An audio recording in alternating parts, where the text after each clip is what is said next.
My name is Joey Murphy. Um, I am a rising fourth-year graduate student at UC Santa Cruz, where I work with Natalie Battaglia, doing radial velocity follow-up observations of transiting exoplanets discovered by NASA's TESS spacecraft. And I do a lot of this work with Faye, actually, too. And today I'm going to talk to you about the radial velocity technique, sort of in general. What does it mean when you hear people that do exoplanet research talk about radial velocities or RV analysis, and why it's useful?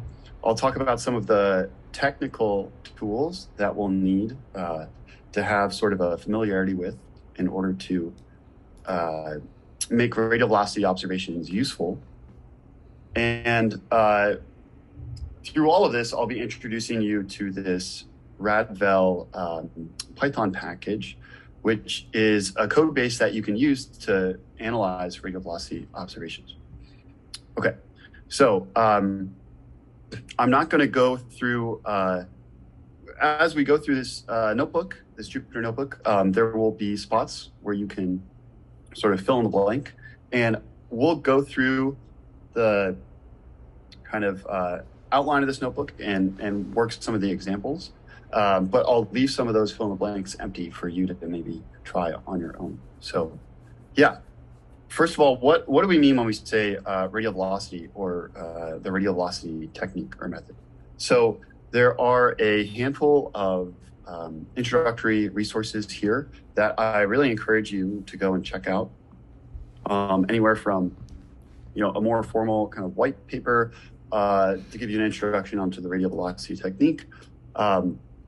Also, we have resources for some of the technical tools that we'll talk about, like periodic gram analysis, and also Markov chain Monte Carlo methods for error estimation. But just getting back to the scientific picture of like what do we mean when we're talking about radial velocities? So this is a very useful GIF that I think is painting the picture for us. So if we look on the left panel, look at the left panel of this GIF. Imagine we're staring at a star with our telescope. So here's our telescope. We're looking at this star that's far away. And say that star has a planet orbiting around it. Maybe we know there's a planet there because we saw the planet in transit from a telescope like TESS.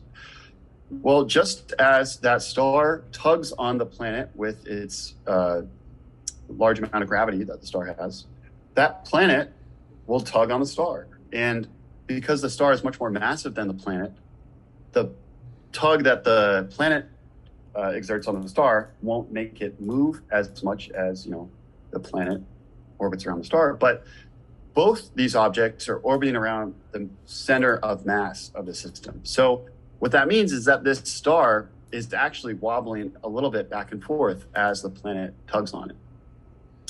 And so if we observe this star with a telescope, what happens is that wobble in the top right panel here, that wobble is being illustrated as the velocity of the star following this sinusoidal pattern over time. At some points, its velocity will seem that it's moving towards us, and sometimes the velocity of the star will be moving away from us. And observationally, what that means is just like an ambulance its siren might sound higher pitched when it's moving towards you on the street than when it's moving away from you. The Doppler effect will change the color of the starlight as we observe it. So just as this star is following this sinusoidal track in velocity, as it moves towards us, just like the ambulance, the starlight will be blue shifted. It will be shifted towards higher frequency, like the ambulance sounds higher pitched when it's coming at us. And as it's traveling away from us, the star's spectrum will look red shifted, or it will be moved towards lower frequency or longer wavelengths. And so we can detect this shifting of the light in various spectral lines in the star. And by measuring that wobble, you can measure the mass of the planet, because you can imagine a bigger planet, a more massive planet will induce a bigger wobble. Okay, cool. So That is like the 5-minute or 2-minute introduction on why radial velocities, what they are, how we make use of the observations, and why they're important. You can measure the mass of an exoplanet by using this radial velocity technique. And if you do it for transiting exoplanets, then that's very powerful, because now you have the radius of the exoplanet, how big it is, and you know how massive it is. So you can start to piece together, is this planet dense as the Earth? Is this planet very low density, like Jupiter or Saturn? And you can start to, snowball that into a million other questions about planet formation and evolution that we won't get into today. But that's the gist. We're using these observations to measure planet masses. Okay, so that's sort of the scientific motivation for you. But moving on to RADVEL and some of the actual techniques we'll be using. We're going to, first, I mentioned RADVEL is a Python package that you can use to analyze these radial velocity data. And so we'll go through in this Jupyter Notebook all the way from installing RADVEL to testing it out on an exoplanet system with real data. So let's just skip right down to it. The install, I already have this installed on my machine, but it should be fairly straightforward. I would recommend you create a virtual environment, maybe a new virtual environment before you install RADVEL, but you can install it from the command line using pip. You could also git clone the RADVEL repository from GitHub. That would give you the most up-to-date version of the code. But however you want to install it, give that a shot once you're done watching this video. It should be fairly straightforward. There's some helpful information on the RADVEL GitHub itself. We're just going to make some imports here. Now we're also going to get our hands on some actual data, right? We made those observations of a star spectrum and how it is red shifted and then blue shifted, and we translate those red and blue shifts into a velocity. Just like we saw here, we're trying to measure this curve over time. Okay, so what does this data actually look like? Well, RADVEL, once we install it, actually comes with a little bit of data itself. So if we look at some of the data that RADVEL has come along with, we'll see that it's in a nice and orderly data frame for us. It looks like we have, by printing out the columns of that data frame object, is Panda, we're using pandas to read in a CSV file. We can see that the data here comes in, we have 3 columns mainly. It's the air vel, T, and vel. Okay, so that's not super useful without a header to explain what the columns actually mean, but for our purposes, this is just the error on the velocity measurement that we made, the time in some sort of, this is Julian day minus some sort of offset, and the velocity in meters per second of the star. And what we can do is, using our matplotlib skills, our panda skills, we can just plot that data here. This is just a time series. I'll leave some of these matplotlib little exercises for you to do as well. But yeah, here is essentially that data. It doesn't look as perfect and clean as this cartoon, but there's something here. There's something going up and down, it seems like. And you can see the x-axis is in time, and the y-axis is in meters, is in velocity in meters per second. Okay, so now we have some radial velocity data. What are some of the first things we should try to do when we're looking at it, right? Is there a planet there? If so, what's the orbital period of that planet? How many planets are there? How large is the planetary signal going to be? We don't know these things a priori. In some special cases, we might actually know about the planet's period from, say, a transit. But before we use any external information, one thing we can do is a periodogram analysis. And this is very important. Periodograms are can be a very complicated topic. You also might hear this sort of analysis referred to as Fourier analysis. Essentially, you're looking at time series data and trying to pick out periodic or quasi-periodic signals in the data. So how do we do that? Some of you may be sort of familiar with this technique before, but we can use what's called a periodogram to look for periodic signals in our data. And how that works is, if we look at this cartoon, imagine that on the left here, this red line is our time series data. And behind it, these three sine waves of different periods are, say, the underlying signal that if we sum up all these three signals, we'll get the red line. And so this could be like the radial velocity data that we observed right here. Maybe there's some complicated process. Maybe there's one planet, two planet, three planets that add together to create this kind of confusing looking signal that we see here. Well, the way a periodogram works is it's going to decompose this signal into a sum of a bunch of different sine waves at different frequencies or at different periods. And in that spectrum of sine waves, in that collection, that series of sine waves at different periods and different frequencies, you will see a spike in the coefficient of a periodic term when it contributes a lot of information to the underlying signal. So what that means is, on the right here, once we make the Fourier transform of this signal, we will see spikes at the specific periods that are making up the composite signal of our data. So yeah, it might be, I know Fourier transforms are still a little magical to me, even after all these years.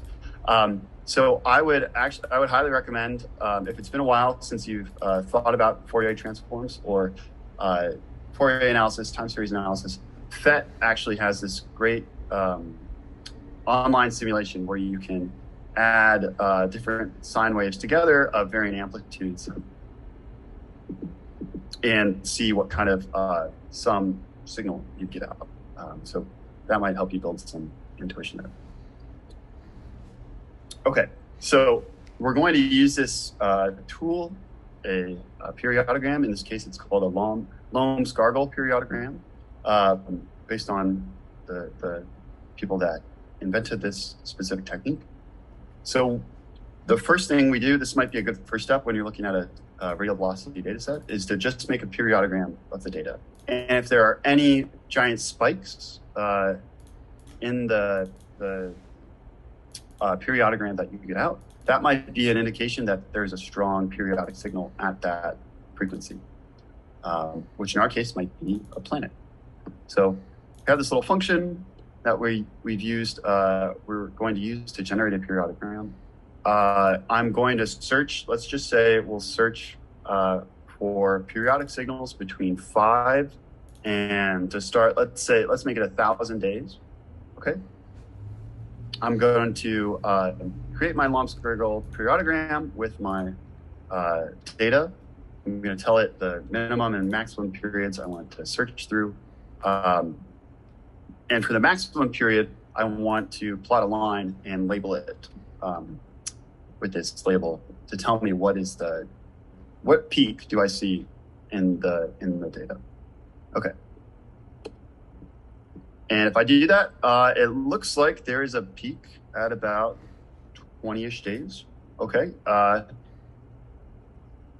It's a whole other business of determining, is this peak more significant than this one? What's going on over here? What about these small peaks? Do they matter? Do they not matter? That's something we probably don't have time for today, but for in the interest of just charging ahead, let's just zoom in a little bit. Okay, now I've set the max period to 100 days. It looks like there is this peak, yeah, at about 20 days still. So maybe that's where our first planet is hiding.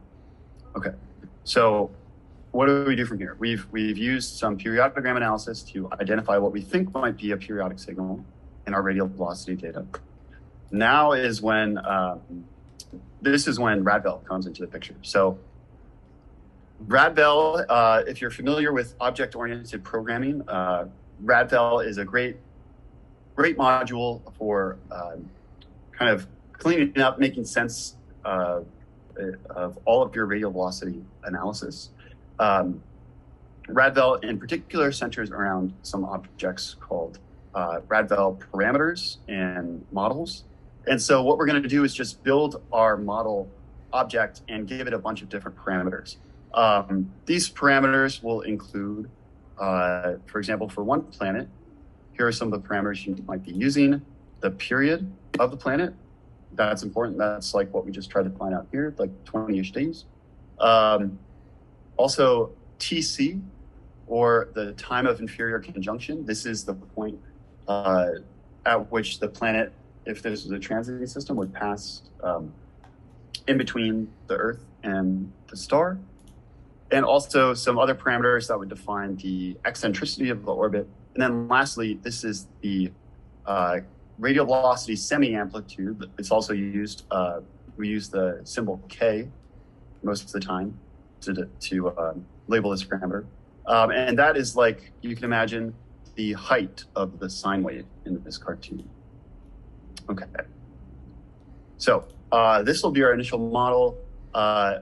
We're going to use the period from our periodogram analysis as an initial guess. We're cheating a little bit here because this system, K224, is known to be transiting. So we sort of know what the time of, we already know what the time of inferior conjunction is. So we're going to use that here, but you could equivalently make a guess and then use some sort of Y prior on it. And we're also going to make a guess about some other parameters. These are possible longer term trends that we might observe in the data, specifically any curvature to the data, like a quadratic term in our model, as well as a linear trend. Okay. And so let's see, these are also instrumental parameters. You'll see this a lot in radial velocity analysis. Each instrument, each spectrograph that's used to collect radial velocity data will need a different offset term and a different, we call it a jitter term. And the jitter term kind of encapsulates some of the systematic error and uncertainties that go into observing. Okay. And so we're going to now plot the model with our initial parameter guesses. Okay, so right, again, this is time on the x-axis, radial velocity in meters per second on the y. The data's in blue, and the model, our initial guess for it, is in orange. That doesn't look super great, but what we can do is what's called a maximum likelihood fit. And so we're going to generate this RADVEL object called a posterior object, and we're going to send it essentially our likelihood object. So this, if you're familiar with Bayesian analysis or Bayesian statistics, this is all, RADVEL is all built in a Bayesian framework. So we defined what our model should be, we defined our likelihood function, some priors, and now we're going to condition our model on the observed data. Okay, and so we are going to, I'm going through this quickly because I want to get as far as possible, but we're going to now optimize our model given the data. And this looks like a much better fit. Okay, cool. So now here is the same plot, but you can see that our model is kind of snapping to the data once we've optimized all those parameters. And it does, RADVEL does come equipped with some fancy built-in plotting tools. Like this plot is like a publication-ready plot almost. And so here is our time series of data. Here is our quadratic trend and linear trend as well. And then below, this is what's called a phase-folded plot of the data. If we take the data and fold it to what we think the period of the planet is, in this case about 20 days, what does the orbit look like? For a circular orbit with 0 eccentricity, we'd hope to see a sine curve. So I think I'm not going to have time to go into all of the rest of the notebook, but it should be fairly self-explanatory. What you're going to do now is another kind of common step in radial velocity analysis. Okay, now that we found one signal in the data, maybe there are others hiding in the data as well. So we're going to take the residuals of our model, and we're also we're going to plot them up first, okay? And then we're going to do our periodogram analysis again. Are there any peaks in the residuals that we haven't identified? Maybe there's one at about 55 days. And then we'll add a second planet to our model, optimize it, and see how it goes. The last section of this notebook is potentially the most exciting. It's or the coolest. I think it's really cool. Markov chain Monte Carlo.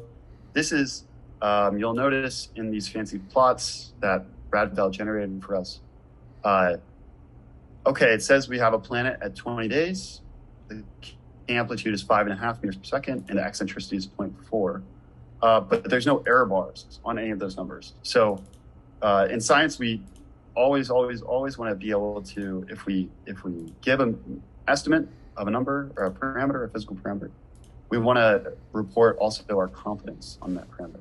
And the way we do that in many cases in a Bayesian framework is with a technique called Markov chain Monte Carlo. So this is also covered in some of the background material, and the code should be fairly ready to run out of the box. So I definitely encourage you to download the notebook and give this a try on your own.